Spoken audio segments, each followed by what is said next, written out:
I should have known something was wrong. When Cameron insisted I wear the burgundy dress, not the emerald one I'd chosen that complimented my eyes, but the one he'd picked out 3 weeks ago and left hanging in my closet with a note that said, "Wear this tomorrow night." At 28, I'd learned to pick my battles. A dress wasn't worth the argument, especially not tonight. Our engagement anniversary deserved celebration, not conflict. The Bellacore restaurant occupied the top floor of the Paramount building. All crystal chandeliers and Florida ceiling windows overlooking Manhattan's glittering skyline. I'd been here once before for my promotion celebration at the architecture firm. Cameron had complained about the prices the entire evening. Tonight, he'd made the reservation himself. My heels clicked across the marble entryway as the trainee greeted me with a professional smile that didn't quite reach his eyes. "Miss Price, your party is already seated." Your party, not your fiancé. See, the phrasing should have been my second warning. I followed him through the dining room, acutely aware of the eyes that tracked my movement. The Bella Court attracted Manhattan's elite. Old money, new money, and everything in between congregated here to see and be seen. I recognized faces from charity galas and business magazines. 200 people easily, all dressed in designer labels and dripping with jewelry that cost more than my annual salary. Cameron sat at a table near the center of the room, prime real estate for visibility. But he wasn't alone. Sophia Hartwell occupied the chair that should have been mine. Blonde hair styled in perfect waves, a dress that probably cost 5 figures, and a smile sharp enough to draw blood. I knew her by reputation. Hartwell Hotels had been a Manhattan institution for 4 generations. She'd been on the cover of Forbes last month. I stopped 3 feet from the table. My portfolio, containing the blueprints I'd spent the last month perfecting, suddenly felt impossibly heavy in my hands. Cameron stood, his expression carefully neutral. "Alyssa, thank you for coming. Thank you for coming." Like I was a business associate, not the woman he'd proposed to a year ago. "Cameron, what is this?" My voice came out steadier than I felt. He gestured to an empty chair across from them. "Please sit. We need to talk." I didn't sit. Every instinct I possessed screamed at me to leave, to walk out before whatever was coming could hit me. But pride locked my knees in place. I wouldn't run, not in front of 200 witnesses. Cameron glanced at Sophia, who nodded encouragingly. He cleared his throat. "I've been thinking about our future, about what I need in a partner as I move forward with my career." My fingers tightened on the portfolio. "Your career?" "I'm planning to run for state senate next year. It's an opportunity one can't pass up, but it requires certain considerations." He gestured to Sophia. Sophia understands the political landscape, her family's connections, her experience with public life. She's the kind of partner who can help me succeed. The words landed like physical blows. Around us, conversations had begun to quiet. People were listening. "You asked me here to break up with me." The question came out flat. "I'm ending our engagement." "Yes." Cameron reached into his jacket and pulled out a small velvet box. My engagement ring. The one I'd left on his bathroom counter last week when the band had started irritating my finger. He'd promised to take it to the jeweler for resizing. He opened the box, removed the ring, and set it on the table between us.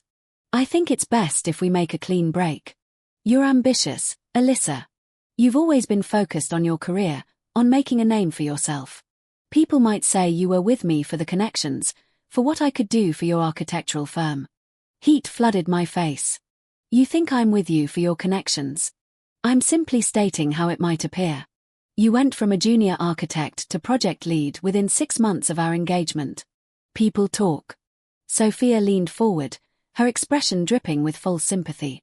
"It's nothing personal, sweetie. Cameron just needs someone who understands his world. Someone who was born into it rather than trying to climb into it." The portfolio slipped from my fingers, hitting the floor with a dull thud. Blueprints scattered across the marble. The project I'd killed myself to complete. The design that had earned me my promotion through genuine talent and 80-hour work weeks lay at their feet like garbage. Cameron didn't even glance at it. "I hope you understand this is what's best for both of us. You'll find someone more suited to your background eventually." Around us, phones had emerged from pockets and purses. Camera flashes sparked in my peripheral vision. Someone was recording this. Multiple someones. I should have said something cutting. Should have maintained my dignity with a perfect exit line that would haunt him forever. Instead, I bent down, gathered my scattered blueprints with shaking hands, and straightened. Keep the ring. I managed. My voice sounded distant, like it belonged to someone else. Consider it payment for the year I wasted. I turned and walked toward the exit. Every step felt like moving through concrete. The conversations around me had become a dull roar. Sympathetic looks and barely concealed smirks followed my path to the door. The mayor traded avoided my eyes as I passed. Even he'd known. They'd all known what tonight was really about. The evening air hit me like a slap when I pushed through the doors. October in Manhattan carried a bite that cut through the burgundy dress Cameron had chosen. The dress he'd wanted me to wear for my humiliation. I made it half a block before my legs gave out. A side street away from the Bellacourt's main entrance offered shadows and blessed solitude. I sank onto the curb, my dress pooling around me, blueprints clutched to my chest. The tears came then, hot and humiliating and absolutely inevitable. A year of my life, a year of believing someone loved me, of planning a future that had just been incinerated in front of 200 witnesses who were probably already posting about it on social media. Footsteps approached, but I couldn't find the energy to care. Let them see. Let them take their pictures. Nothing could make this worse, Miss Price. The voice was deep, controlled, and completely unfamiliar. I looked up through blurred vision. A man stood 3 feet away, backlit by street lamps, tall, well over 6 feet, with dark hair and a face composed of sharp angles and shadows. He wore a black suit that probably cost more than my monthly rent, tailored perfectly to broad shoulders and a frame that suggested serious time in a gym. But it was his eyes that stopped my breath. Dark brown, almost black in the dim light, and fixed on me with an intensity that felt almost physical. I don't need help, I said, swiping at my face. I disagree. He took a step closer. There are photographers coming. In approximately 30 seconds, they'll round that corner and capture you sitting on a curb in tears. Tomorrow morning, those photos will be everywhere, as if summoned by his words. Voices echoed from the direction of the Bellacourt's entrance. Male voices, excited and opportunistic. The stranger extended his hand. My car is here, unless you'd prefer to give them the show they're hoping for. I stared at his hand, strong fingers, a platinum watch that glinted in the streetlight, and absolutely no reason to trust him, but the voices were getting closer. I grabbed his hand and let him pull me to my feet.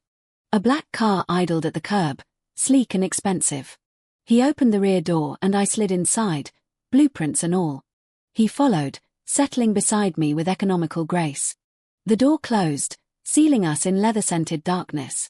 "Drive," he said to the man behind the wheel. The car pulled away from the curb just as 3 men with cameras burst around the corner. I pressed against the far door, heart hammering. "Who are you?" He turned those dark eyes on me. And something in his expression made my breath catch.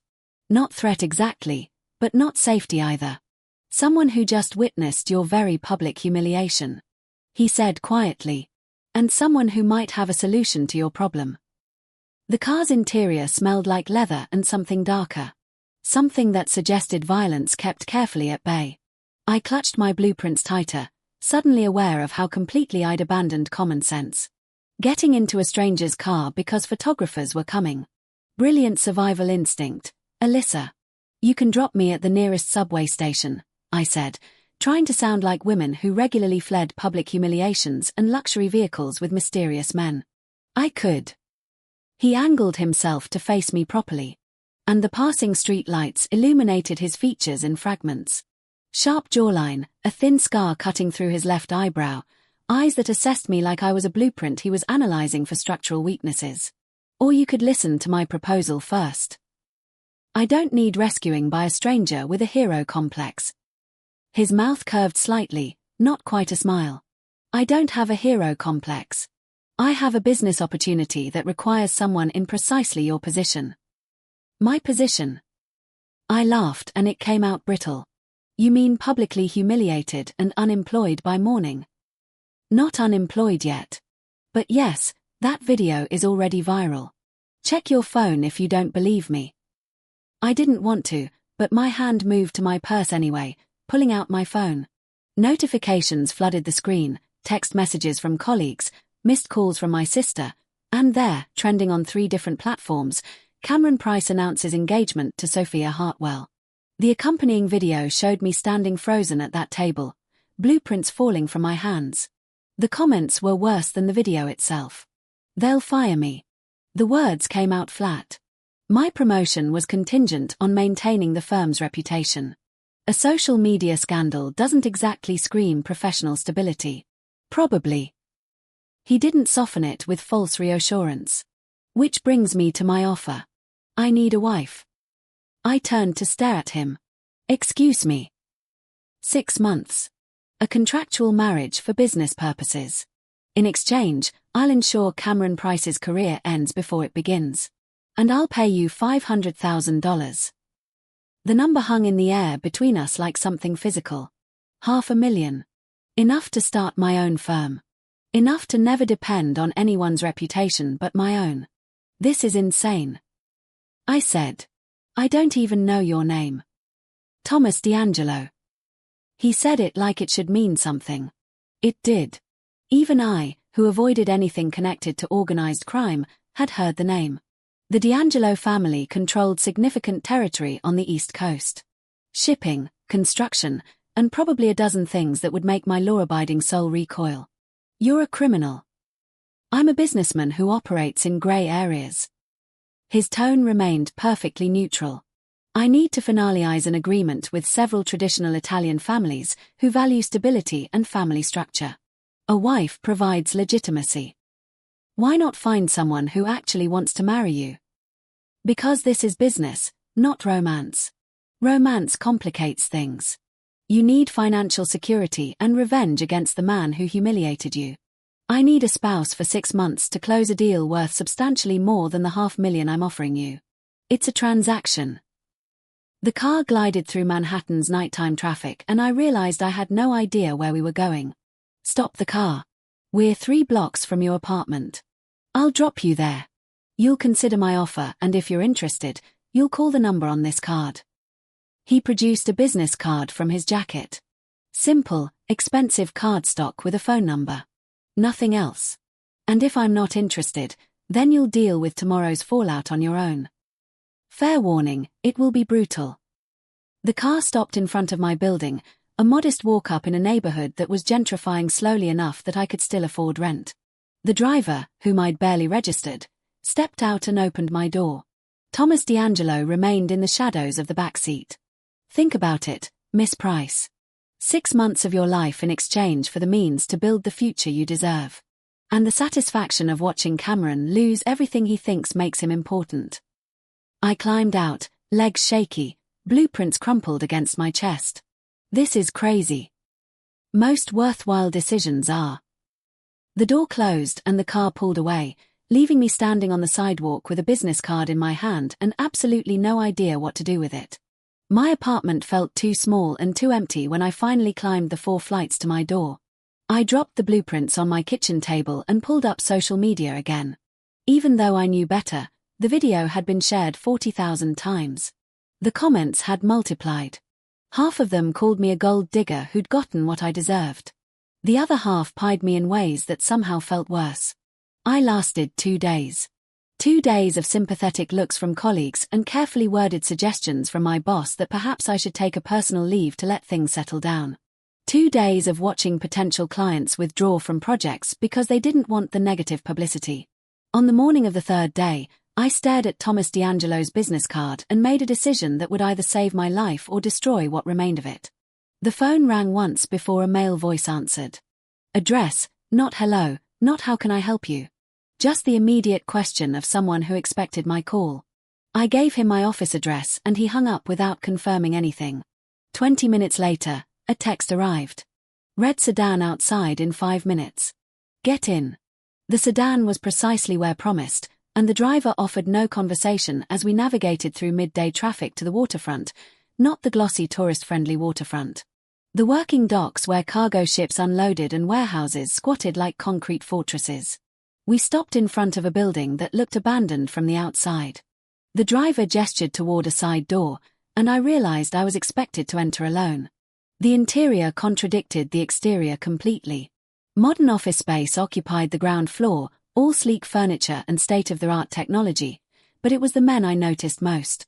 3 of them positioned strategically around the room, all watching me with the kind of alertness that suggested military training and concealed weapons. Miss Price. Thomas emerged from an office in the back, and daylight did nothing to soften his appearance. If anything, it made him more intimidating. Tall, powerfully built. Wearing another suit that probably cost more than my car. Thank you for coming. I haven't agreed to anything, but you're here. Which means you're considering it. He gestured toward his office. Please. The office held a desk, 2 chairs, and floor-to-ceiling windows overlooking the docks. He closed the door, cutting off the view of his armed guards. I need to understand what I'd actually be agreeing to, I said, remaining standing. Marriage means what exactly? Living together, public appearances. Yes to both. You'd move into my apartment. We'd attend social functions together, present the image of a stable, committed relationship, but separate bedrooms, no physical intimacy unless mutually agreed upon for appearances, and you maintain complete professional freedom, except I can't tell anyone the truth. Correct. As far as the world is concerned, we're genuinely married. The contract itself remains confidential. I crossed my arms. And what about your actual business? The illegal parts. You don't question my operational decisions, but you're free to voice concerns about anything related to legitimate construction projects. I own several development companies that operate entirely within legal boundaries. For 6 months. 6 months. Then we divorce quietly. You receive your payment and we both move forward. I looked out at the docks at the ships being loaded with cargo I probably didn't want to know about. And Cameron, you said you'd destroy his career. I have numerous connections in political and legal circles. By the time I'm finished, Cameron Price will be fortunate to work as an ambulance chaser in Jersey. No emotion colored his voice, just stated fact. When would this happen? The marriage. 48 hours. I have a judge who owes me favors. Private ceremony, legal and binding. This is completely insane. You've mentioned that. Are you saying no? I turned back to face him. Those dark brown eyes held no judgment, no pressure, just patient, waiting for a decision he seemed confident I'd already made. Maybe I had. $500,000, I said in writing. And I want it confirmed that separate bedrooms means actual separation. No expectations. Done. He moved to his desk, produced a document that suggested he'd prepared this well in advance, and slid it across to me. Read it. Take your time. If you agree, sign. I read every word. The contract was surprisingly straightforward. 6 months, marriage in name and legal standing. $500,000 deposited to my account upon finalization of his business deal, with an additional clause guaranteeing payment, even if the deal fell through no fault of mine. My hand shook slightly as I signed my name. Thomas added his signature below mine, witnessed it, and extended his hand. Welcome to the arrangement, Mrs. D'Angelo. His grip was firm, warm, and absolutely nothing about this felt safe. The penthouse occupied the entire top floor of a building in Tribeca that didn't advertise its existence. No doorman, just biometric security and cameras positioned at angles that covered every approach. Thomas's driver had delivered my belongings 3 hours ago. Now I stood in the marble entryway of my new home, feeling like an intruder in a museum. Your room is through here. Thomas moved past me, his presence somehow filling the vast space. He opened a door to reveal a bedroom larger than my entire previous apartment. King bed, sitting area, ensuite bathroom with a soaking tub, and windows overlooking the Hudson River. Everything you need should be here. Lucia handled the arrangements. Lucia, my sister. She manages certain aspects of the family business. She'll want to meet you. He said it casually, but something in his tone suggested this meeting would be more interrogation than introduction. The apartment itself defied my expectations. I'd anticipated something ostentatious, dripping with wealth like Sophia's family estate. Instead, everything spoke of quiet power, modern furniture, and neutral tones. Artwork that was probably worth more than I wanted to calculate, and an underlying sense that this space doubled as a fortress. The security system requires your fingerprint now, Thomas continued, leading me to a panel beside the entrance. Press here. I complied, watching as the system registered my biometrics. Seems excessive for a temporary arrangement. Nothing about my life allows for inadequate security. He stepped back, studying me with that same assessing look from the car. You'll find that precautions are necessary, not excessive, because of your business. Because I have enemies who would use anyone connected to me as leverage, which is why starting now, you don't leave this building without security. My spine stiffened. That wasn't part of the contract. It was implied in the clause about maintaining your safety. I take that seriously. Before I could argue, the elevator chimed. Thomas's posture shifted subtly, and I realized he'd positioned himself between me and the entrance. The doors opened to reveal a woman who could only be Lucia. She shared Thomas's dark eyes and sharp features, but where his presence suggested controlled violence, hers radiated calculated intelligence. Mid-30s, wearing a charcoal suit that managed to look both professional and vaguely threatening. She stepped into the apartment with the confidence of someone who belonged here more than I ever would. So, this is the architect. Lucia's gaze swept over me, cataloguing everything from my off-the-rack dress to the defensive set of my shoulders. Alyssa Price, 28, recently promoted, publicly humiliated by an ex-fiancé who trades up for political connections. Interesting choice, Thomas. Lucia. Thomas's voice carried a warning. What? I'm simply acknowledging that your new wife has had a difficult week. She moved closer, and I forced myself not to retreat. I need to know you understand what you've signed up for. My brother's world isn't safe. And marriage to him, even a temporary one, makes you a target. She's been briefed, Thomas said. Briefed isn't the same as understanding. Lucia circled me slowly and I felt like prey being evaluated. Tell me, Alyssa, if someone put a gun to your head and demanded information about Thomas's business dealings, what would you do? I don't know anything about his business dealings. Exactly. And you'll keep it that way. No questions about where he goes, who he meets with, or what happens in those waterfront warehouses. Ignorance isn't just bliss in this situation. It's survival. Lucia, enough. Thomas's tone hardened. She held up her hands in mock surrender. Just making sure we're all clear on expectations. I'll leave you two to settle in. Alyssa, I'm sure we'll be seeing much more of each other. The smile she offered held no warmth. Welcome to the family. The elevator doors closed behind her, and silence settled over the apartment like dust. She doesn't trust me, I said. She doesn't trust anyone. It's kept her alive this long. Thomas moved to the floor-to-ceiling windows, hands in his pockets, but she'll come around. Lucia respects competence. And your professional credentials are solid. How reassuring. He glanced back at me and something flickered in his expression. Almost amusement. You should rest. We have an event tomorrow night. The annual Garrison Foundation Gala. Black tie. Significant attendance and your ex-fiancé will definitely be there with his new prize. My stomach clenched already. Proving our marriage is legitimate requires being seen together in the right circles. The Garrison Gala is ideal. Plus, watching Cameron's face when we walk in together will be entertaining for you. Maybe for both of us. Trust me. He headed toward what I assumed was his own bedroom. There's a dress in your closet. Lucia selected it. Wear whatever jewelry you prefer from the safe. Combination is your birthday.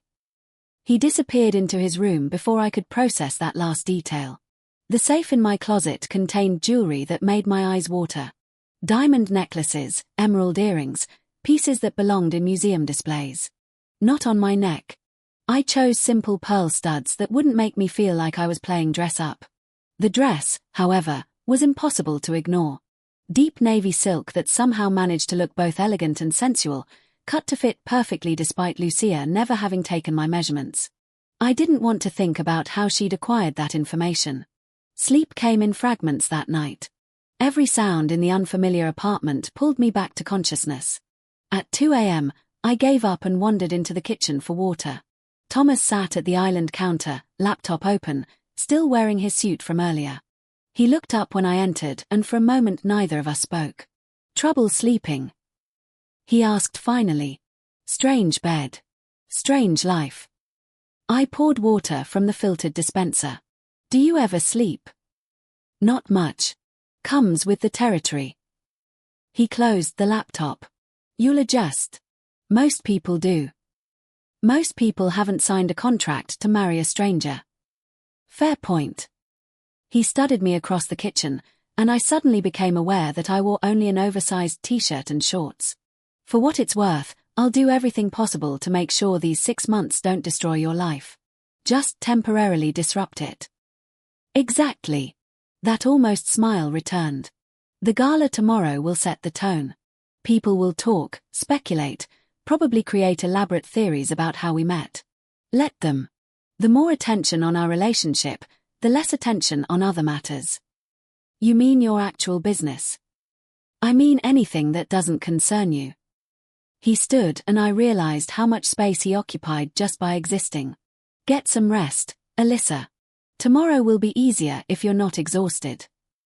He left me alone in the kitchen. And I finished my water in the dark, watching the city lights blur through the windows. The next evening arrived too quickly. The dress fit like it had been designed for me.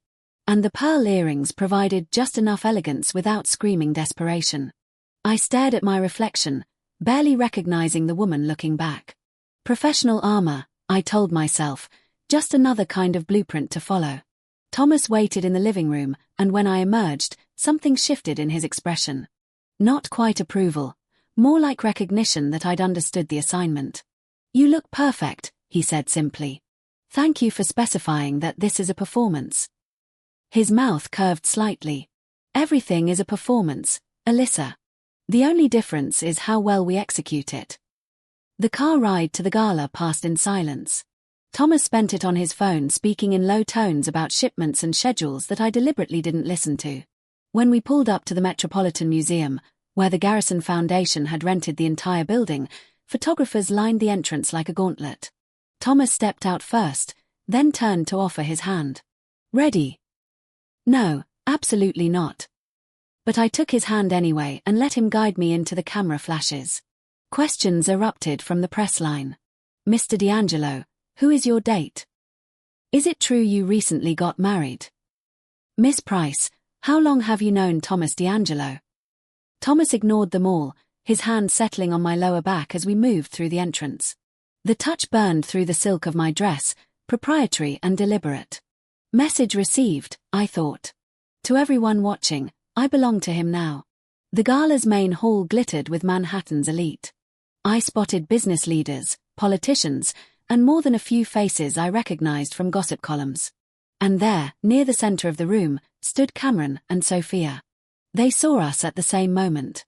Cameron's expression shifted from confident to confused to something that looked almost like panic. Thomas leaned down, his breath warm against my ear. "Shall we go say hello to your ex-fiancé? I think it's time he met your husband." The possessive emphasis on husband shouldn't have sent heat through my veins, but it did. And I let Thomas guide me directly toward the couple who'd humiliated me less than a week ago. This was going to be interesting. Cameron's face went through several expressions in rapid succession as we approached. Confusion melted into recognition, then something closer to genuine alarm when he registered Thomas's hand resting possessively on my waist. "Alyssa." He recovered his composure with visible effort. "I didn't expect to see you here." "Funny, I was thinking the same about you." I kept my voice light, pleasant. "Cameron, Sophia, I'd like you to meet my husband, Thomas D'Angelo." Sophia's carefully maintained smile fractured. "Husband, that's impossible.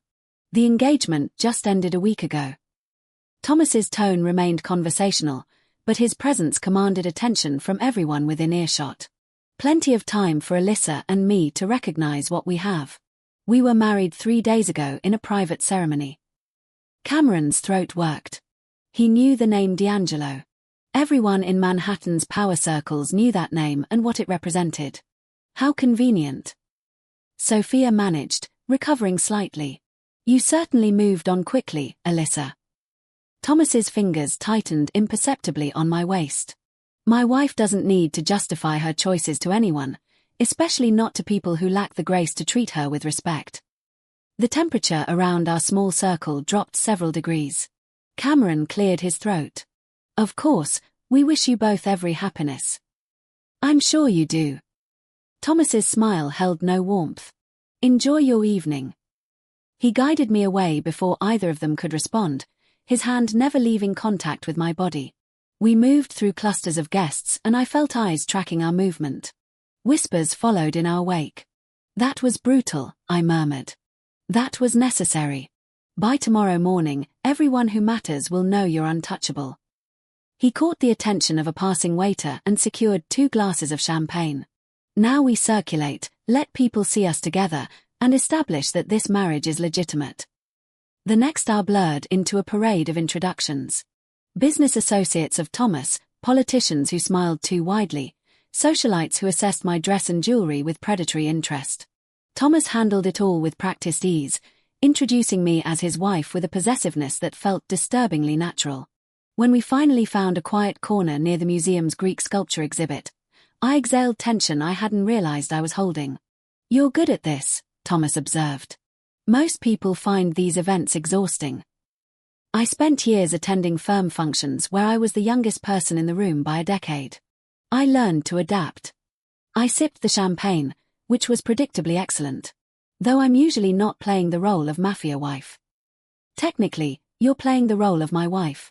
The mafia part is secondary. Sure, because people definitely see you as just a businessman. His expression shifted. Something darker entering those brown eyes. They see what I allow them to see. Power, control, success. The specifics of how I achieve those things remain deliberately vague. Before I could respond, Lucia appeared from the crowd like a sharply dressed spectre. Thomas, we have a situation. His demeanor changed instantly. The charming husband vanished, replaced by someone harder. What kind of situation? Franco Verani is here with architectural plans for a development project in Red Hook. He's presenting them to the Castellano family in the East Gallery. Something passed between them. Some silent communication I couldn't decipher. Thomas's jaw tightened. Excuse me for a moment. He disappeared into the crowd with Lucia, leaving me standing alone among priceless artifacts. I should have stayed put, played the beautiful wife waiting for her husband's return. Instead, curiosity pulled me toward the East Gallery.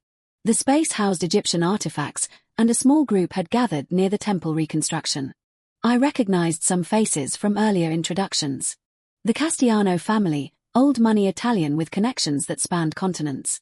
And there, presenting large blueprints spread across a makeshift table, stood a man who could only be Franco Versani. He was shorter than Thomas, stockier, with olive skin, and eyes that suggested cruelty lived close to the surface. His suit cost a fortune, and he wore it like armor. The location is ideal, Franco said, gesturing to the plans. Direct port access. Minimal residential complaints, and construction can begin within 3 months of approval. I moved closer, angling to see the blueprints. My architectural training kicked in automatically, analyzing the drawings with professional interest. Something was wrong. The structural supports were inadequate for the building height indicated. The foundation specifications didn't match the soil composition typical of Red Hook's waterfront, and the loading dock design suggested purpose-built access for vehicles much larger than standard commercial trucks. This wasn't a legitimate development project. This was a facility designed to conceal something. Alyssa.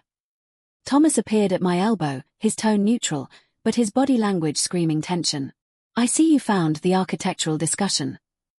Franco's gaze snapped to me, assessing and dismissive in equal measure. Your wife has an interest in construction. My wife is an architect, a talented one. Thomas's hand settled on my lower back again. What do you think of the plans, darling? The endearment sounded natural. Practiced. I played along. They're interesting. Though I noticed the foundation specifications seem unusual for waterfront construction. Franco's expression hardened fractionally. The engineers assured me the design is sound. I'm sure they did. I kept my tone light, conversational.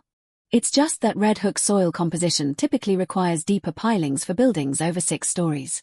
These plans show 8 stories with relatively shallow foundation work. It seems risky.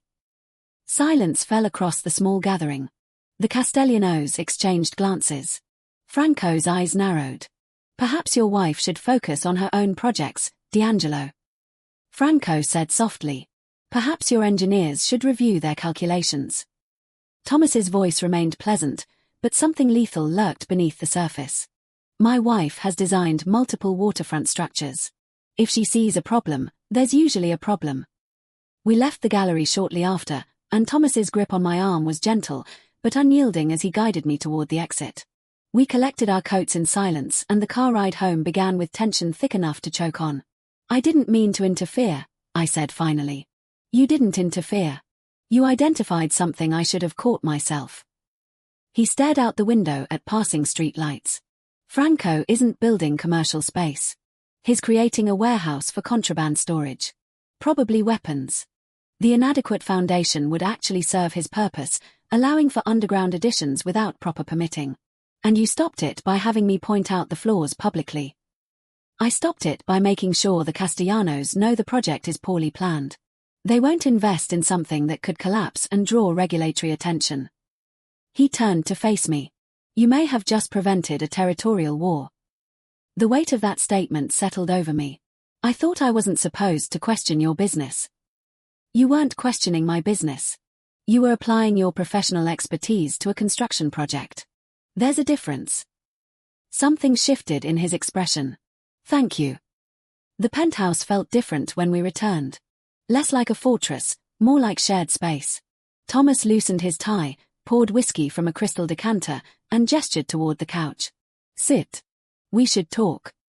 I obeyed, kicking off heels that had been killing me for hours. He settled at the other end of the couch, maintaining respectful distance. Franco will figure out that you identified the problems in his plans. Thomas said. He'll see you as an obstacle. Should I be worried? I won't let anything happen to you. But you need to understand that by helping me tonight, you've entered my world more deeply than either of us planned. I studied him in the low light of the apartment. Strong features, that scar through the eyebrow that suggested violence in his past, eyes that held too many secrets. Why do I get the feeling this arrangement just became significantly more complicated? Because you're intelligent enough to recognize when circumstances shift. He took a slow sip of whiskey. The question is whether you're prepared for what comes next. Before I could answer, my phone buzzed. A text from my boss at the architecture firm. Effective immediately. You're on paid leave pending review of recent publicity. We'll reassess your position in 30 days.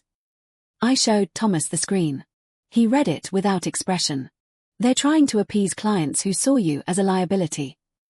He said. It won't work. By next week, you'll have more project offers than you can handle. How can you possibly know that? Because people are already talking about Thomas D'Angelo's architect wife, who publicly embarrassed Franco Versani without breaking a sweat. That kind of composure and expertise. It's valuable. He stood, collecting his whiskey, and moved toward his bedroom. At the door, he paused. For what it's worth, I'm glad you didn't stay put in that corner like I expected you to. Your instincts tonight were perfect. The compliment shouldn't have warmed me. This was a business arrangement. 6 months and $500,000. Nothing more. But when I finally made it to my own bedroom, I caught myself smiling at my reflection. And the woman looking back seemed different somehow. Stronger, more certain. Dangerous territory, I thought. Getting used to this. I fell asleep anyway. And for the first time since moving into the penthouse. I didn't wake up once until morning. My paid leave turned into unexpected freedom. For the first time in 3 years, I had mornings without rushed commutes and evenings without deadline panic. I should have enjoyed it. Instead, restlessness drove me back to work within the week, tackling personal projects from Thomas's penthouse while he conducted business I deliberately didn't ask about. We'd fallen into a strange rhythm. Breakfast together when his schedule allowed, careful conversations that skirted anything too personal, and nights where we occupied opposite ends of the apartment like respectful strangers. The tension from the gala had faded into something more manageable, almost comfortable, which should have been my first warning that something was about to shatter the equilibrium. I was reviewing blueprints for a residential complex I'd been designing in my spare time when Thomas emerged from his office, phone pressed to his ear. His expression had shifted into something darker. All the careful control stripped away. How many? He listened, jaw tightening. Keep her there. I'm coming now. He ended the call and turned to me. Get your things. We're leaving. What happened? There's a situation at one of my construction sites. I need to handle it personally. He was already moving toward the door, grabbing a jacket from the closet. You're coming with me. Why would I come to a construction site? Because leaving you here without me defeats the purpose of keeping you protected. He held the door open, and something in his expression told me arguing would be pointless. The site was in Brooklyn, a commercial development near the waterfront that Thomas's legitimate construction company was building. Scaffolding climbed 6 stories, and workers moved between floors despite the late afternoon hour. Thomas's driver pulled directly onto the site. Past security that waved us through without question. Vincent, Thomas's head of security, and a man who looked like he'd been carved from granite met us at the entrance. Boss, she's in the foreman's trailer, shaken but not hurt. She. I followed Thomas toward a construction trailer at the site's edge. The site manager. Someone left a message for her, specifically about you. Cold spread through my chest. Inside the trailer, a woman in her 50s sat at a desk, hands wrapped around a coffee mug. She looked up when we entered, relief flooding her features. Mr. D'Angelo. Thank God. I didn't know who else to call. Thomas moved to her desk where a piece of paper lay spread out. I edged closer to read the message scrolled in block letters. Tell D'Angelo his architect wife should stay out of things that don't concern her. When did this arrive? Thomas's voice had gone flat, empty of inflection in a way that was somehow more frightening than anger. 2 hours ago. Taped to my office door. I called Vincent immediately. Good. Take the rest of the day. Vincent will ensure you get home safely. Thomas picked up the note carefully, sliding it into his jacket pocket. Alyssa, wait in the car. I want to see the site. He turned to look at me, and something in his expression made my breath catch. Fear. Actual fear. Raw and unconcealed. Alyssa. I'm an architect, Thomas. If someone is threatening me over construction projects, I want to see what they're so concerned about. For a long moment, he simply stared at me. Then he nodded once, sharp and decisive. Vincent. Sweep the perimeter again. I'm taking her through. The construction site smelled like concrete, dust, and metal. Thomas stayed close as we climbed temporary stairs to the 2nd floor, his hand hovering near my lower back without quite touching. His security detail fanned out around us, alert to every shadow. This is a mixed-use development. Thomas explained, his tone carefully neutral. Retail on the ground floor, offices above, completely legitimate business. But Franco thinks I'm interfering with more than just his projects. Franco is realizing that having you around makes it harder for him to operate. You have expertise he can't easily counter. We stopped at a window opening that overlooked the water. This is exactly the kind of location he'd want for his warehouse. We acquired the property before he could. The pieces clicked together.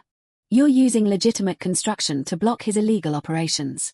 I'm using legitimate construction to expand my business interests. If it happens to limit his options, that's incidental. He studied the harbor view, but yes. And now he's decided to make you a target. He left a note. That's not exactly a direct threat. Thomas turned to face me, and the intensity in his dark brown eyes pinned me in place. It's a declaration of intent. Next time it won't be a note. So what do? We increase security.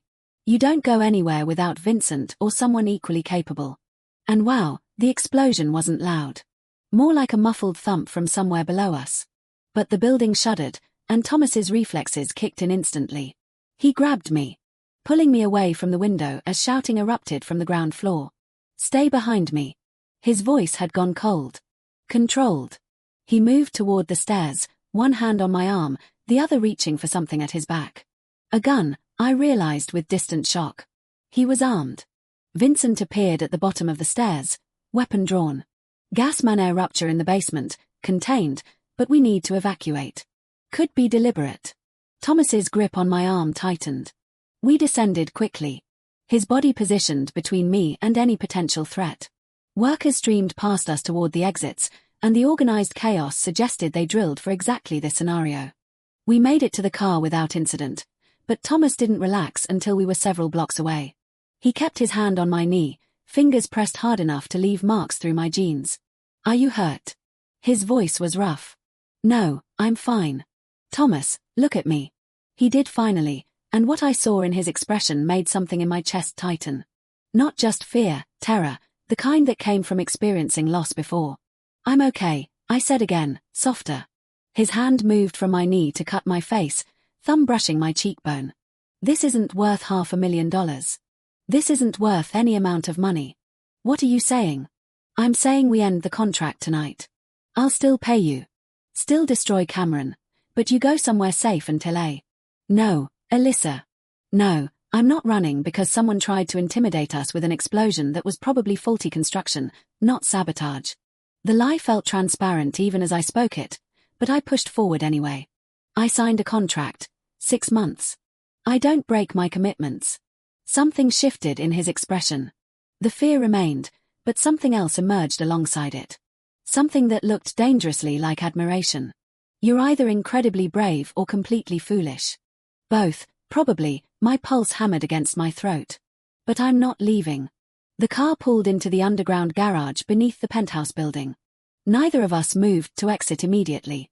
Thomas's hand remained against my face, warm and possessive, and I couldn't remember why I'd insisted on separate bedrooms and professional distance. I lost someone once, he said quietly. My wife 7 years ago. We were driving home from a restaurant and a car forced us off the road. I survived. She didn't. The pain in his voice was raw, unfiltered. Thomas, I'm sorry. They targeted her to hurt me. A rival family sending a message about territorial disputes. I swore after that night I'd never put anyone in that position again. Never care enough about someone to make them vulnerable. But you married me because it was supposed to be a contract business. No real emotion involved. His thumb traced my jawline and his eyes held mine with an intensity that stole my breath. Except somewhere between the gala and tonight that changed. I should have pulled away. Should have reminded him about the agreement, the terms, the very clear boundaries we'd established. Instead, I leaned into his touch. Thomas, this isn't a... He kissed me before I could finish the sentence. Not gentle, not tentative, a claiming kiss that tasted like fear and relief, and something deeper that neither of us had words for. His hand slid into my hair, angling my head as he deepened the kiss. And I responded with equal intensity. Months of tension finally finding release. When we finally broke apart, both breathing hard, he pressed his forehead against mine. I can't lose you, he whispered. I won't survive it again.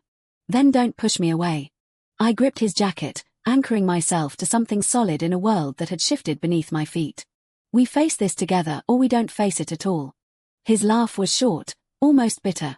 You have no idea what you're signing up for. Then show me. No more protecting me from information. No more treating me like I'm fragile. If I'm really in danger, I need to know everything. He pulled back enough to study my face, searching for something. Whatever he found must have satisfied him because he nodded slowly. Everything, he agreed. Starting with the fact that Franco Vonni isn't working alone. Someone close to me has been feeding him information.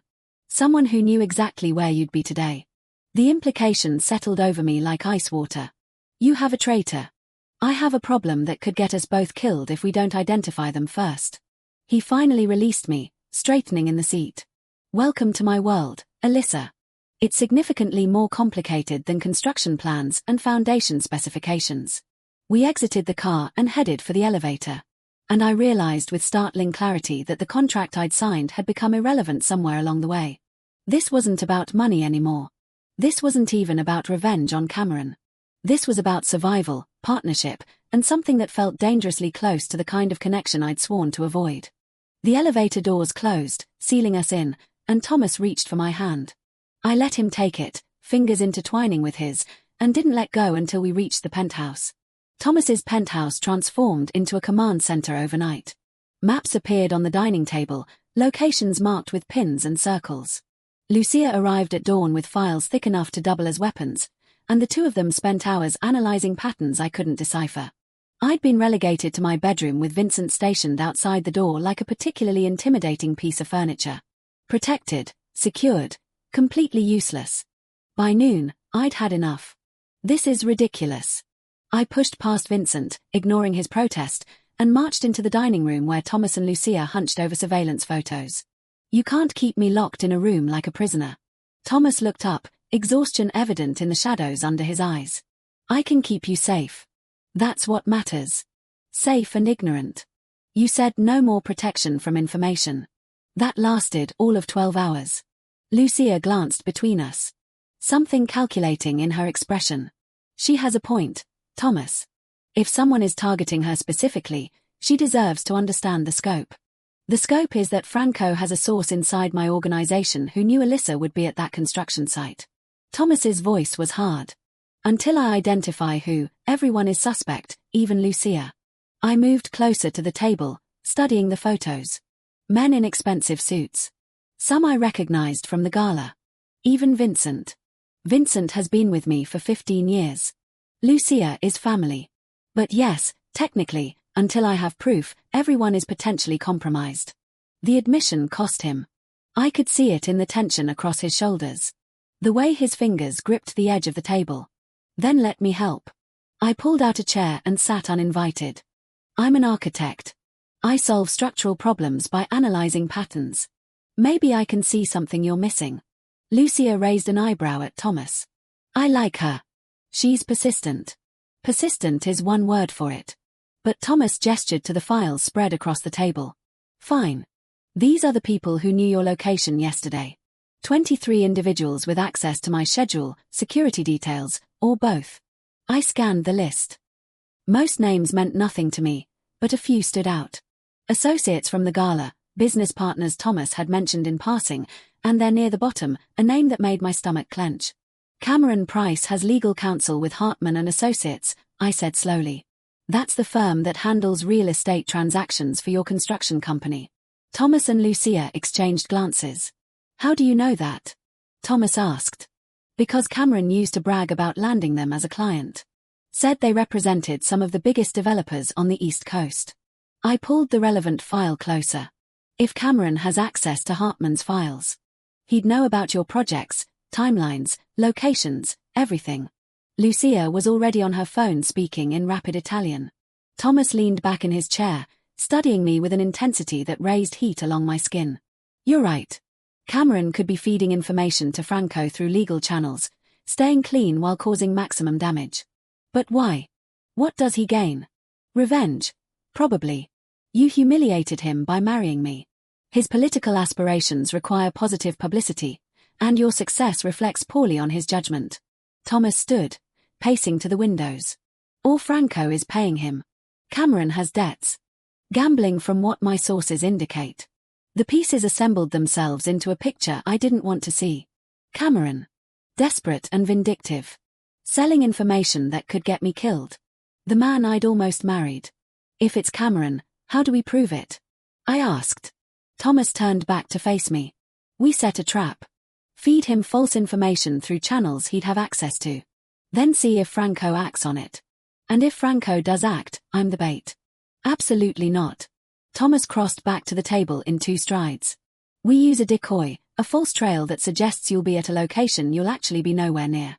That could work. Lucia ended her call and rejoined the conversation. But we need something convincing. Information valuable enough that Franco can't ignore it. I studied the maps on the table, the marked locations of Thomas's various business interests. An idea formed, risky and probably foolish, but potentially effective. What if we use architecture as the bait? I looked up at Thomas. I've been working on a design for a waterfront development, mixed use, prime location, exactly the kind of project Franco would want to sabotage or steal. We let it slip that I'm presenting the plans to investors at a specific location in time. And when Franco sends people to intercept, we'll know Cameron is the leak. Thomas nodded slowly. It's dangerous.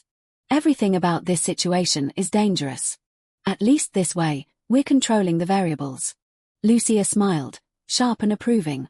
I'm starting to understand why you married her, Thomas. She thinks like one of us. She thinks like an architect. Everything is about structure and stability, but something in Thomas's expression had softened. All right, we'll do it, but on my terms with my security protocols. The next 3 days moved in controlled chaos. I refined the architectural plans until they looked legitimate enough to be worth stealing. Thomas arranged for word to reach Cameron through carefully positioned sources at Hartman and Associates. The presentation was scheduled for a warehouse Thomas controlled in Red Hook, the same neighborhood where Franco had wanted to build his suspicious development. Security preparations turned the warehouse into a fortress. Cameras covered every angle, armed guards positioned on all approaches, and escape routes planned to the second. Vincent walked me through the protocols until I could recite them in my sleep. The night before the planned presentation, I couldn't sleep. Adrenaline and anxiety kept me pacing my bedroom until I finally gave up and wandered into the living room. Thomas sat on the couch in the dark. City lights providing the only illumination. He'd changed into comfortable clothes. The first time I'd seen him in anything other than suits. Somehow it made him more human, more accessible. Couldn't sleep either. I settled on the opposite end of the couch, maintaining careful distance. Sleep seems optional lately. He studied me in the dim light. You don't have to go through with this tomorrow. We can find another way. I want to, not just because it helps identify the leak, but because I need to stop feeling helpless. I pulled my knees up, wrapping my arms around them. When Cameron broke our engagement, I felt powerless, like my life was happening to me. Not because of choices I made. I refuse to feel that way again. Even if it means walking into potential danger, especially then because I'm choosing to walk into it with preparations and backup and a plan that's different than being blindsided. Thomas was quiet for a long moment. Then he moved closer, closing the distance between us until his shoulder brushed mine. For what it's worth, I understand. After my wife died, I spent 2 years making myself untouchable, building walls that no one could penetrate. It didn't bring her back. But it gave me the illusion of control. What changed? Nothing. Until recently, until a woman in a burgundy dress sat crying on a curb and looked at me like I was either salvation or another disaster waiting to happen. His hand found mine in the darkness, fingers intertwining. You make me want to tear down those walls, which is terrifying. I turned to look at him properly, searching his face for the truth beneath the words. Thomas, when this is over, when the 6 months are up. Don't. He cupped my face with his free hand, thumb-tasting my cheekbone. Don't think about timelines or contracts right now. Just be here with me in this moment. I should have pulled away. Should have reminded us both about boundaries and professional arrangements. Instead, I leaned into his touch and let him kiss me with a gentleness that contradicted everything I knew about his reputation. We stayed on that couch until dawn, painted the sky pink and gold, talking about everything except tomorrow's plan. He told me about growing up in his father's shadow, learning the family business before he understood what it truly meant. I told him about building a career in a male-dominated field, fighting for respect with every project. By the time Lucia arrived with coffee and final preparations, something had shifted between us.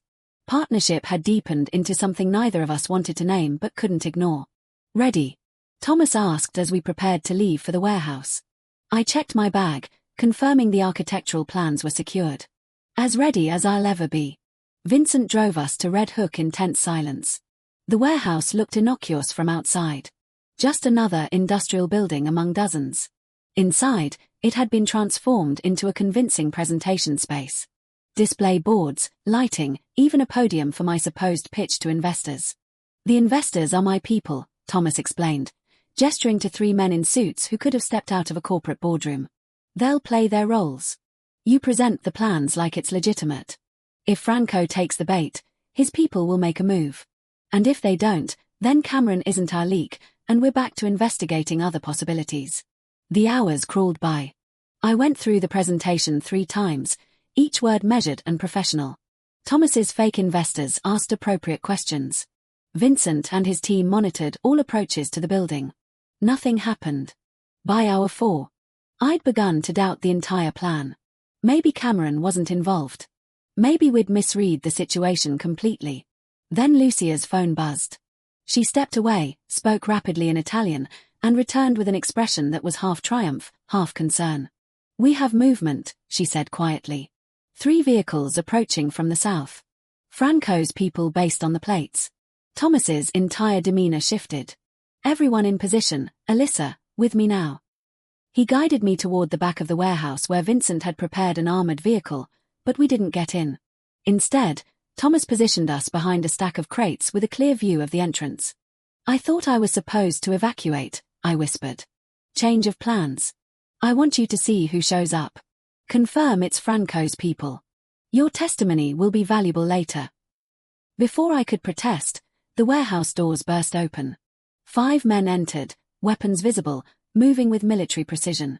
And behind them, looking uncomfortable and out of place in khakis and a button-down shirt, walked Cameron Price.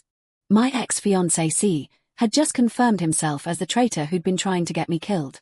Cameron looked smaller than I remembered, less polished with wrinkled clothes and the kind of desperate energy that came from bad decisions compounding. He glanced around the warehouse nervously while Franco's men fanned out, searching for the architectural plans that didn't actually exist in any accessible location. She should be here, one of Franco's men said, thick accent coloring his English. The schedule said presentation at 2 o'clock. Maybe she got spooked. Cameron's voice carried across the empty space.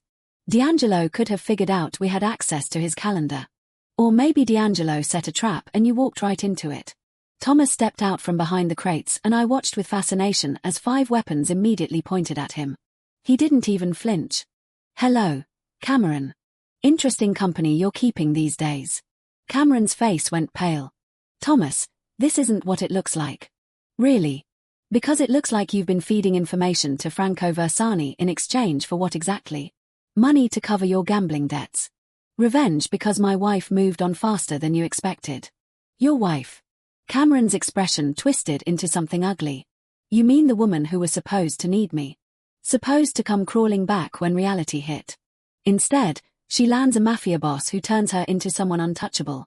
So, this is about ego. I stepped out beside Thomas, ignoring his sharp intake of breath. You couldn't handle that I didn't fall apart without you. All 5 weapons shifted to point at me. Thomas moved instantly, positioning himself between me and the guns, but I sidestepped, keeping myself visible. Alyssa, get back, Thomas said, voice low and dangerous. No, I want him to explain. I kept my eyes on Cameron. The humiliation at Bella Court wasn't enough. You had to try to get me killed. I didn't think Franco would actually hurt you. Cameron's words came fast. Defensive. He just wanted to scare you, make you back off from interfering with his projects. I thought if you were scared enough, you'd leave, D'Angelo, and then maybe maybe I'd come back to you. Disbelief colored my voice after you publicly destroyed me. You're delusional. I'm trying to survive. Those gambling debts aren't just money I owe, Alyssa. They're debts to people who break legs when you don't pay. Franco offered a solution. Information about D'Angelo's operations in exchange for clearing what I owed. So, you sold out your ex-fiancé CE to save yourself. Thomas's tone could have cut glass. Admirable. One of Franco's men spoke into a radio, rapid Italian that I couldn't follow. Whatever response he received made his expression harden. We need to go. Police are coming. Police. Cameron looked confused. Why would police? Because I called them. Lucia emerged from another section of the warehouse, phone in hand. Specifically, I called my contacts at the FBI. They've been very interested in Franco Versani's arms trafficking operation. And now they have witnesses, recordings, and you Cameron admitting to conspiracy. The warehouse doors burst open again, but this time it was federal agents in tactical gear, weapons drawn, voices shouting commands. Franco's men dropped their guns immediately. Professionals who knew when they'd been outmaneuvered. Cameron just stood frozen, comprehension finally dawning. You set me up, he whispered. You set yourself up, I said. We just gave you the opportunity to confess. The agents moved efficiently, securing Franco's men in handcuffs. One approached Cameron with similar intent, and reality seemed to hit him all at once. He lunged, not toward an exit, but toward me. Thomas intercepted him before he got within 3 feet. Slamming him against a concrete support pillar with enough force to knock the air from Cameron's lungs. Don't. Thomas's voice was barely above a whisper, but the threat in it was absolute. Don't even look at her again. An agent pulled Thomas back, and Cameron crumpled to the ground. They cuffed him efficiently while reading rights that Cameron probably couldn't hear over his own panicked breathing. Mr. D'Angelo, Mrs. D'Angelo, will need statements. The lead agent, a woman in her 40s with sharp eyes and an air of command, gestured toward a cleared area. This way, please. The next 2 hours blurred together. Statements, recordings, confirmation of details. Lucia had apparently been working with the FBI for months, building a case against Franco that tonight's events had gift-wrapped. Cameron's confession, recorded from multiple angles, provided the final pieces by the time we returned to the penthouse. Exhaustion had settled into my bones. Thomas dismissed Vincent and Lucia, who'd accompanied us back, and we were finally alone. You shouldn't have stepped out like that. Thomas paced the living room, controlled fury radiating from every movement. Those men had guns pointed at you. Any one of them could have fired. But they didn't. That's not the point, Alyssa. He spun to face me. You could have been killed. Do you understand that? One wrong move, one trigger-happy thug, and I would have watched you die like your first wife. He froze. What? That's what this is really about, isn't it? You're terrified that history will repeat itself. That someone you care about will die because of your world. I moved closer, closing the distance he'd put between us. But I'm not her, Thomas. I made the choice to step out there. I needed Cameron to see that I wasn't afraid of him anymore. You should be afraid. Fear keeps people alive. And love makes that life worth living. The word hung in the air between us. Impossible to take back. Thomas stared at me like I'd spoken in a foreign language. Love. Yes, love. I reached for his hand, felt the tremor running through his fingers. I know this wasn't supposed to happen. The contract was clear, clinical, temporary. But somewhere between the gala and tonight, I fell in love with you. And I think you fell in love with me, too. He pulled his hand away, creating distance again. You don't know what you're saying. This is adrenaline. Post-crisis reaction. This is me standing in your living room telling you the truth. My voice remained steady even as my heart hammered. I love you. Your darkness, your protectiveness, the way you look at me like I'm both precious and impossibly frustrating. I love that you built walls to keep people safe and then let me climb over them anyway. Alyssa, I can't. His voice cracked. Everyone I love ends up in danger. My wife died because of me tonight. You almost died because of me tonight. I almost died because Cameron is a selfish coward who made terrible choices. That's not on you. I closed the distance again, refusing to let him retreat. And your first wife's death wasn't your fault either. You didn't force that car off the road. You didn't pull the trigger or plant the bomb or whatever actually happened. You survived, Thomas. That's not a crime. He grabbed my shoulders, not gently. How can you be so reckless with your own safety? How can you stand here and tell me you love me when loving me means living with constant threats? Because the alternative is living without you. And that sounds infinitely worse. I reached up, cupping his face. I'm choosing this, choosing you, choosing us. Not because of a contract or money or revenge, but because when I look at you, I see home. Something in him broke. I saw it happen. Watch the walls he'd maintained so carefully crumble. He kissed me desperately, hands tangling in my hair, pulling me impossibly closer. I responded with equal intensity, pouring every emotion from the past weeks into the connection between us. When we finally broke apart, both breathing hard, he pressed his forehead to mine. I love you, he whispered. God, help me. I love you so much it terrifies me. Then be terrified with me. But don't push me away. I don't know how to do this. How to love someone and not destroy them. We'll figure it out together. That's what partnership means. I kissed him again, softer this time. No more protecting me from your world. No more keeping me at arm's length. We face everything together. Or we don't face it at all. He pulled back enough to look at me properly. You're asking me to trust that you can survive in my world. I'm asking you to trust that we're stronger together than we are apart. I held his gaze. Can you do that? For a long moment, he simply studied me, and I could see him wrestling with instincts honed by years of loss and paranoia. Then, finally, he nodded. Together, he agreed. Everything, no more secrets, no more protection from information. You're my partner, not my possession. Exactly. Relief flooded through me. Now, can we please sit down?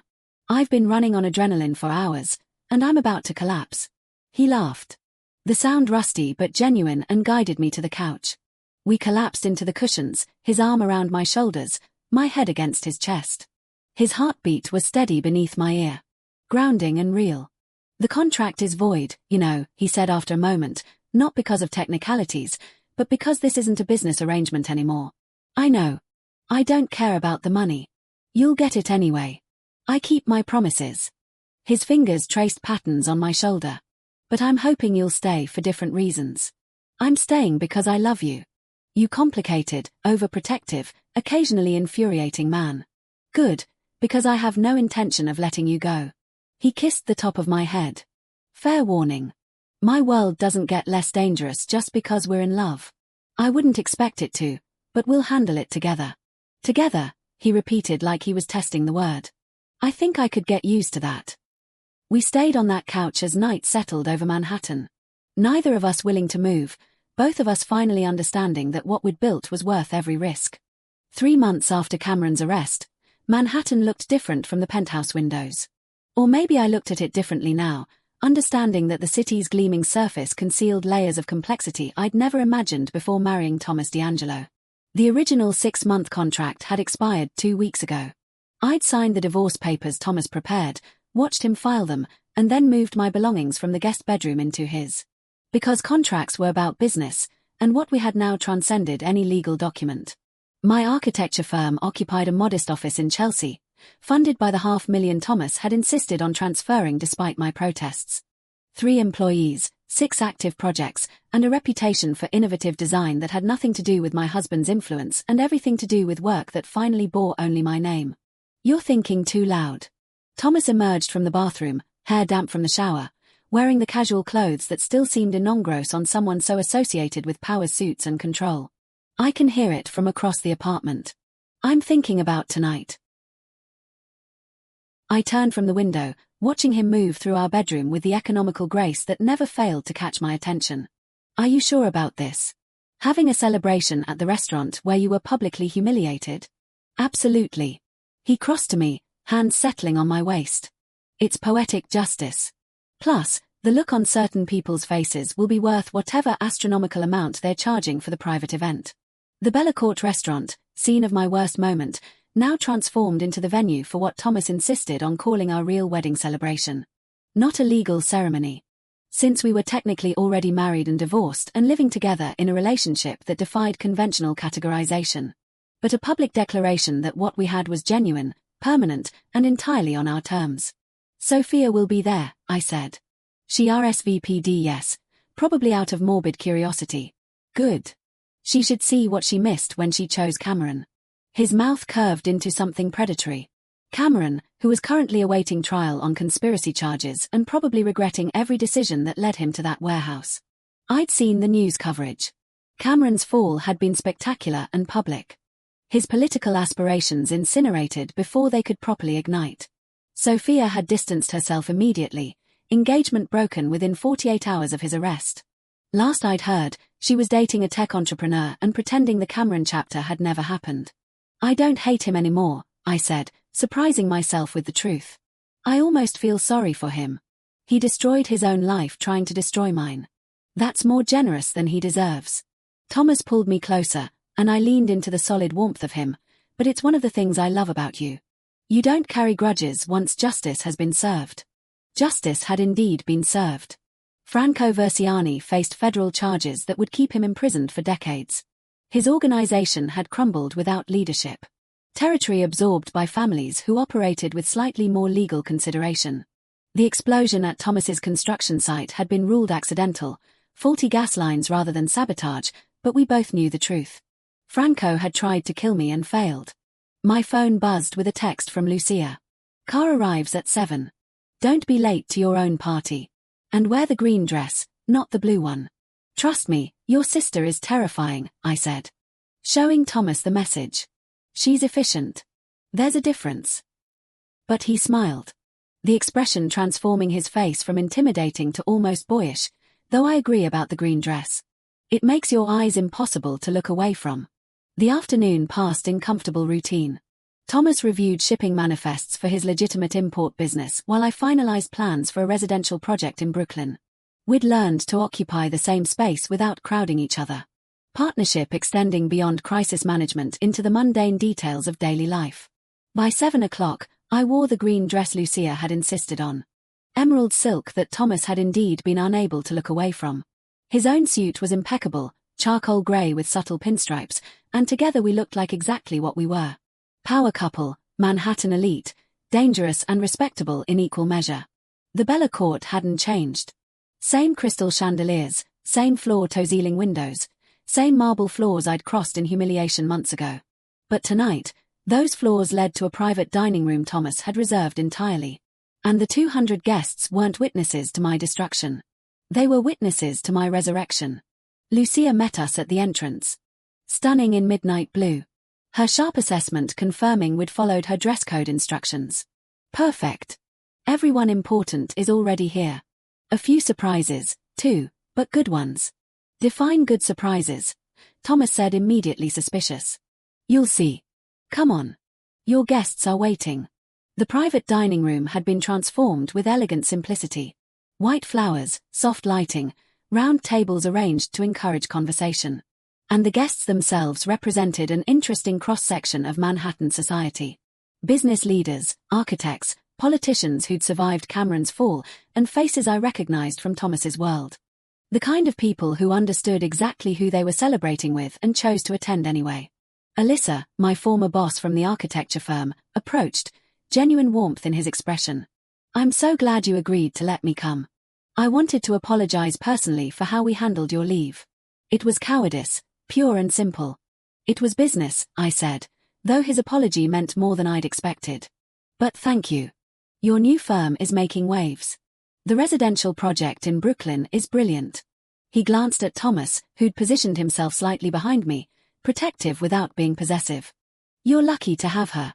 I'm aware, Thomas said simply. We circulated through the room, accepting congratulations and well wishes that felt genuine despite the underlying current of calculation that came with Thomas's social circle. These people understood power, respected it, and recognized that I'd become someone who wielded it alongside my husband rather than hiding behind him. Sophia Hartwell stood near the windows, champagne in hand, looking simultaneously uncomfortable and fascinated. She'd lost weight since the gala, sharp edges more pronounced, and something in her expression suggested the tech entrepreneur wasn't working out as planned. Alyssa, she approached with visible effort. Thank you for inviting me. I wasn't sure you would. I almost didn't. Honesty seemed appropriate, but holding on to anger takes too much energy. And honestly, you did me a favor. A favor? She looked genuinely confused. You took Cameron off my hands before I made the mistake of actually marrying him. Saved me a divorce. I gestured around the room, and if he hadn't humiliated me that night, I never would have met Thomas. Thomas's hand settled on my lower back, warm and grounding. Sophia's gaze tracked the movement, and something like envy flickered across her face. You look happy, she said finally. Genuinely happy. I don't think I ever saw that when you were with Cameron. I wasn't. But I am now. I offered her a smile that held no malice. I hope you find that too, Sophia. Genuinely, she nodded, blinking back what might have been tears, and excused herself to refill her champagne. That was kind, Thomas said quietly. That was honest. She's not my enemy. She never was. She was just another person Cameron used for his ambitions. Lucia appeared at my elbow, practically vibrating with suppressed excitement. Time for the surprise. Thomas, don't freak out. When you tell me not to freak out, I immediately want to freak out. She ignored him and gestured toward the entrance. A woman in her 60s entered, elegant in burgundy silk, with dark hair shot through with silver and eyes that were unmistakably related to Thomas's. Mom. Thomas's voice carried shock I'd never heard from him before. His mother crossed the room with measured grace, and I saw where he'd learned to command space through presence alone. She stopped in front of us, studying her son with an expression that held both love and assessment. Thomas, it's been too long. 3 years. You said you wanted nothing to do with the family business. I said I wanted nothing to do with the violence that killed your father and almost killed you. But Lucia tells me you found someone who's changing your priorities. I wanted to meet the woman who accomplished the impossible. She turned to me, and being assessed by Thomas's mother felt more nerve-wracking than facing down Franco's armed men. Mrs. D'Angelo, I managed. It's an honor. Call me Maria, and the honor is mine. She took my hands, squeezing gently. My son loved once before and lost everything. I didn't think he'd survive loving again, but Lucia says you're strong enough for his world and brave enough to change it. Is that true? I'm trying to be both. Some days are more successful than others. She smiled. And I saw where Thomas got his rare, transformative expressions. Honest. Good.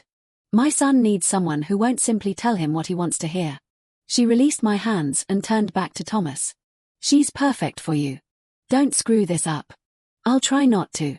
Thomas's voice had gone rough with emotion. You came all the way from Italy for this.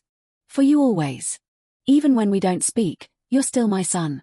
She kissed his cheek, whispered something in Italian that made his eyes close briefly, and moved into the crowd to greet Lucia. Surprise indeed, Thomas said, clearly struggling to process his mother's appearance. Good surprise, I asked. The best. He pulled me into his arms, ignoring the 100 pairs of eyes tracking our movement. How is my life this different from 6 months ago? Because a woman in a burgundy dress agreed to a ridiculous contract with a stranger. Best decision I ever made. He kissed me slow and thorough, and applause rippled through the room. When we finally broke apart, Lucia had arranged everyone with champagne glasses raised. She caught Thomas's attention and nodded toward the small podium position near the windows. Thomas guided me there, hand never leaving contact with my body. We faced the crowd together, and he spoke without notes or preparation. 6 months ago, I witnessed something that should have been private. A woman's worst moment made public for entertainment. I offered a solution that was purely transactional, expecting nothing beyond a business arrangement. He turned to look at me, and what I saw in his expression made my breath catch. Instead, I found a partner who refuses to accept my world as unchangeable, who sees structure and possibility where I only saw chaos. Alyssa didn't just agree to marry me. She agreed to stand beside me and push me to be better than I believed I could be. He produced a small box from his jacket pocket, and my heart stuttered. We're technically already married and divorced, which makes this legally meaningless, but symbols matter. Choices matter. He opened the box to reveal a ring that was nothing like the contract band I'd worn months ago. This was platinum set with emeralds that matched my dress, elegant and distinctive. Alyssa Price, will you marry me? Not for 6 months, not for business purposes, but for every reason that actually matters. The room had gone silent. I looked at Thomas at the vulnerability in his expression that he'd never shown anyone else, and knew my answer had been inevitable since the night he'd found me crying on a curb. Yes. My voice carried across the sudden hush. For every reason that matters. Yes. He slid the ring onto my finger and the room erupted into applause and cheers, but I barely heard them, focused entirely on the man in front of me who'd transformed from stranger to savior to partner to home. I love you, he said against my lips before kissing me again. I love you too, even when your world is terrifying and complicated and occasionally violent. Especially then. Especially then. The celebration continued around us, but we stayed at that podium for another moment, foreheads pressed together, breathing the same air. Through the windows behind us, Manhattan glittered in the darkness, beautiful and dangerous and full of possibility. Think we can make this work? I asked quietly. Long term, permanently, despite everything? Thomas pulled back enough to meet my eyes with you. I think we can survive anything. His expression turned serious. Fair warning, my past doesn't disappear just because we're in love. There will always be risks, threats, moments that test us. I know.